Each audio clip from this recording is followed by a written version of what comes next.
আজ শ্রীমতী রাধারানী অভিসারের উদ্দেশ্যে প্রস্তুত। তিনি শ্যামনগরের সঙ্গে মিলিত হবার জন্য গমন করবেন, কিন্তু পথে নানাবিধ বাধার তিনি সম্মুখীন।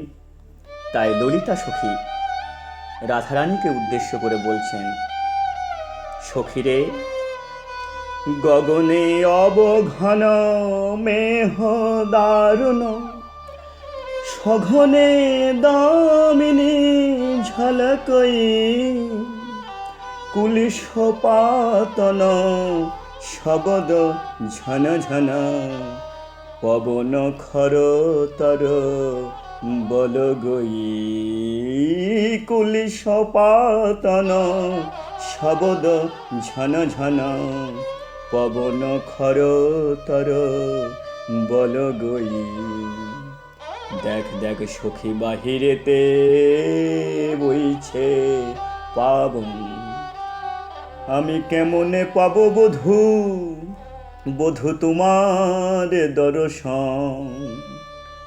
দেখ দেখ বাহিরেতে বইছে পাবন, দেখো তরল জলধর, বারিখে ঝর ঝর, গরজে ঘন ঘন ঘোর। দেখো তরল জলধর, বারিখে ঝর ঝর, গরজে ঘন ঘন ঘোর।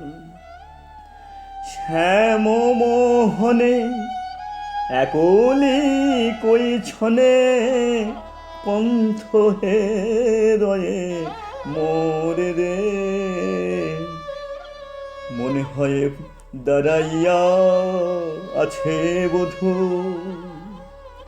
মোর পথ পানে চেয়ে চেয়ে দাঁড়াইয়া আছে বধূ। তাই সঙ্গরি মধুতনু অবশ্য ভেল জনু, অথির থর থর কাপ সজনী। এ মঝু গুরুজন আর নয়ন দারুণ, ঘোর তিমিরহি ঝাঁপ। এ মঝু গুরুজন নয়ন দারুণ, ঘোর তিমিরহি ঝাঁপ। তাই তুরিতে চলো অব, কি এ বিচারব, জীবন মঝু আগো সারে সজনী। রায় শেখর বচনে অভিসার, কি এসে বিধিনী বিধার। রায় শেখর বচনে অভিসার, কি এসে বিঘিনী বিধার।